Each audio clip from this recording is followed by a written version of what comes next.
Hello दोस्तों, कैसे हो आप सभी लोग। आई होप आप सभी अच्छे होंगे। आज मैं मुंशी प्रेमचंद जी की जिस कहानी को सुनाने जा रही हूँ उसका नाम है पूस की रात। कहानी शुरू करने से पहले हमारे चैनल को लाइक, शेयर और सब्सक्राइब करें और बेल आइकन को दबाना ना भूलें और कमेंट करके बताएं कि आपको हमारी कहानी कैसी लगी। तो चलिए कहानी की शुरुआत करते हैं। पूस की रात मुंशी प्रेमचंद द्वारा लिखित। हल्कू ने आकर स्त्री से कहा, सहना आया है, लाओ जो रुपए रखे हैं उसे दे दूं, किसी तरह गला तो छूटे। मुन्नी झाड़ू लगा रही थी, पीछे फिरकर बोली, 3 ही तो रुपए हैं, दे दोगे तो कम्बल कहाँ से आवेगा। माघ पूस की रात हार में कैसे कटेगी। उससे कह दो फसल पर दे देंगे, अभी नहीं। हल्कू एक क्षण अनिश्चित दशा में खड़ा रहा। पूस सिर पर आ गया। कम्बल के बिना हार में रात को वह किसी तरह नहीं जा सकता। मगर सहना मानेगा नहीं, घुड़कियां जमावेगा, गालियां देगा। बला से जाड़ों में मरेंगे, बला तो सिर से टल जाएगी। यह सोचता हुआ वह अपना भारी भरकम दिल लिए हुए जो उसके नाम को झूठ सिद्ध करता था स्त्री के समीप आ गया और खुशामद करके बोला, ला दे, गला तो छूटे। कम्बल के लिए कोई दूसरा उपाय सोचूंगा। मुन्नी उसके पास से दूर हट गई और आंखें तरेरती हुई बोली, कर चुके दूसरा उपाय। जरा सुनूं तो कौन सा उपाय करोगे। कोई खैरात दे देगा कम्बल। न जाने कितनी बाकी है जो किसी तरफ चुकने ही नहीं आती। मैं कहती हूँ, तुम क्यों नहीं खेती छोड़ देते। मर मर काम करो, उपज हो तो बाकी दे दो, चलो छुट्टी हुई। बाकी चुकाने के लिए ही तो हमारा जन्म हुआ है। पेट के लिए मजूरी करो, ऐसी खेती से बाज आए। मैं रुपए न दूंगी, न दूंगी। हल्कू उदास होकर बोला, तो क्या गाली खाऊं। मुन्नी ने तड़प कर कहा, गाली क्यों देगा, क्या उसका राज है। मगर यह कहने के साथ ही उसकी तनी हुई भौहें ढीली पड़ गईं। हल्कू के उस वाक्य में जो कठोर सत्य था वह मानो एक भीषण जंतु की भांति उसे घूर रहा था। उसने जाकर आले पर से रुपए निकाले और लाकर हल्कू के हाथ पर रख दिए। फिर बोली, तुम छोड़ दो अब की से खेती। मजूरी में सुख से एक रोटी तो खाने को मिलेगी, किसी की धौंस तो न रहेगी। अच्छी खेती है, मजूरी करके लाओ, वह भी उसी में झोंक दो, उस पर धौंस। हल्कू ने रुपए लिए और इस तरह बाहर चला मानो अपना हृदय निकाल कर देने जा रहा हो। उसने मजूरी से एक एक पैसा काट कपट कर 3 रुपए कम्बल के लिए जमा किए थे। वह आज निकले जा रहे थे। एक एक पग के साथ उसका मस्तक अपनी दीनता के भार से दबा जा रहा था। पूस की अंधेरी रात, आकाश पर तारे भी ठिठुरते हुए मालूम होते थे। हल्कू अपने खेत के किनारे ऊख के पतों की एक छतरी के नीचे बांस के खटोले पर अपनी पुरानी गाढ़े की चादर ओढ़े पड़ा कांप रहा था। खाट के नीचे उसका संगी कुत्ता जबरा पेट में मुंह डाले सर्दी से कून कून कर रहा था। दो में से एक को भी नींद न आती थी। हल्कू ने घुटनियों को गर्दन में चिपकाते हुए कहा, क्यों जबरा, जाड़ा लगता है। कहता तो था, घर में पुआल पर लेट रह, तो यहाँ क्या लेने आए थे। अब खाओ ठंड, मैं क्या करूं। जानते थे मैं यहाँ हलवा पूरी खाने आ रहा हूँ। दौड़े दौड़े आगे आगे चले आए। अब रो नानी के नाम को। जबरा ने पड़े पड़े दुम हिलाई और अपनी कून कून को दीर्घ बनाता हुआ एक बार जम्हाई लेकर चुप हो गया। उसकी श्वान बुद्धि ने शायद ताड़ लिया, स्वामी को मेरी कून कून से नींद नहीं आ रही है। हल्कू ने हाथ निकालकर जबरा की ठंडी पीठ सहलाते हुए कहा, कल से मत आना मेरे साथ, नहीं तो ठंडे हो जाओगे। यह रान पछुआ न जाने कहां से बर्फ लिए आ रही है। उठूं, फिर एक चिलम भरूं, किसी तरह रात तो कटे। 8 चिलम तो पी चुका। यह खेती का मजा है। और एक एक भगवान ऐसे पड़े हैं जिनके पास जाया जाए तो गर्मी से घबरा कर भागे। मोटे मोटे गद्दे, लिहाफ कम्बल। मजाल है जाड़े का गुजर हो जाए। तकदीर की खूबी, मजूरी हम करें, मजा दूसरे लूटें। हल्कू उठा, गड्ढे में से जरा सी आग निकालकर चिलम भरी। जबरा भी उठ बैठा। हल्कू ने चिलम पीते हुए कहा, पिएगा चिलम, जाड़ा तो क्या जाता है, जरा मन बदल जाता है। जबरा ने उसके मुंह की ओर प्रेम से छलकती हुई आंखों से देखा। हल्कू, आज और जाड़ा खा ले। कल से मैं यहाँ पुआल बिछा दूंगा, उसी में घुसकर बैठना, तब जाड़ा न लगेगा। जबरा ने अपने पंजे उसकी घुटनियों पर रख दिए और उसके मुंह के पास अपना मुंह ले गया। हल्कू को उसकी गर्म सांस लगी। चिलम पीकर हल्कू फिर लेटा और निश्चय करके लेटा कि चाहे कुछ हो अब की सो जाऊंगा, पर एक ही क्षण में उसके हृदय में कंपन होने लगा। कभी इस करवट लेटता, कभी उस करवट पर, जाड़ा किसी पिशाच की भांति उसकी छाती को दबाए हुए था। जब किसी तरह न रहा गया तो उसने जबरा को धीरे से उठाया और उसक सिर को थपथपाकर उसे अपनी गोद में सुला लिया। कुत्ते की देह से जाने कैसी दुर्गंध आ रही थी, पर वह उसे अपनी गोद में चिपटाए हुए ऐसे सुख का अनुभव कर रहा था जो इधर महीनों से उसे न मिला था। जबरा शायद यह समझ रहा था कि स्वर्ग यही है, और हल्कू की पवित्र आत्मा में तो उस कुत्ते के प्रति घृणा की गंध तक न थी। अपने किसी अभिन्न मित्र या भाई को भी वह इतनी ही तत्परता से गले लगाता। वह अपनी दीनता से आहत न था जिसने आज उसे इस दशा को पहुंचा दिया। नहीं, इस अनोखी मैत्री ने जैसे उसकी आत्मा के सब द्वार खोल दिए थे और उनका एक एक अणु प्रकाश से चमक रहा था। सहसा जबरा ने किसी जानवर की आहट पाई। इस विशेष आत्मीयता ने उसमें एक नई स्फूर्ति पैदा कर दी थी, जो हवा के ठंडे झोंकों को तुच्छ समझती थी।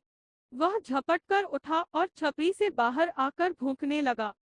हल्कू ने उसे कई बार चुमकार कर बुलाया, पर वह उसके पास न आया। हार में चारों तरफ दौड़ दौड़ कर भूंकता रहा। एक क्षण के लिए आ भी जाता तो तुरंत ही फिर दौड़ता। कर्तव्य उसके हृदय में अरमान की भांति ही उछल रहा था। 1 घंटा और गुजर गया। रात ने शीत को हवा से धधकाना शुरू किया। हल्कू उठ बैठा और दोनों घुटनों को छाती से मिलाकर सिर को उसने छिपा लिया, फिर भी ठंड कम न हुई। ऐसा जान पड़ता था सारा रक्त जम गया है, धमनियों में रक्त की जगह हिम बह रहा है। उसने झुककर आकाश की ओर देखा। अभी कितनी रात बाकी है। सप्तर्षि अभी आकाश में आधे भी नहीं चढ़े। ऊपर आ जाएंगे तब कहीं सवेरा होगा। अभी पहर से ऊपर रात है। हल्कू के खेत से कोई एक गोली के टप्पे पर आमों का एक बाग था। पतझड़ शुरू हो गई थी। बाग में पत्तियों को ढेर लगा हुआ था। हल्कू ने सोचा, चलकर पत्तियां बटोरूं और उन्हें जलाकर खूब तापूं। रात को कोई मुझे पत्तियां बटोरते देख तो समझे कोई भूत है। कौन जाने कोई जानवर ही छिपा बैठा हो, मगर अब तो बैठे नहीं रहा जाता। उसने पास के अरहर के खेत में जाकर कई पौधे उखाड़ लिए और उनका एक झाड़ू बनाकर हाथ में सुलगता हुआ उपला लिए बगीचे की तरफ चला। जबरा ने उसे आते देखा तो पास आया और दुम हिलाने लगा। हल्कू ने कहा, अब तो नहीं रहा जाता जबरू, चलो बगीचे में पत्तियां बटोर कर तापें। साथे हो जाएंगे तो फिर आकर सोएंगे। अभी तो बहुत रात है। जबरा ने कून कून करके सहमति प्रकट की और आगे आगे बगीचे की ओर चला।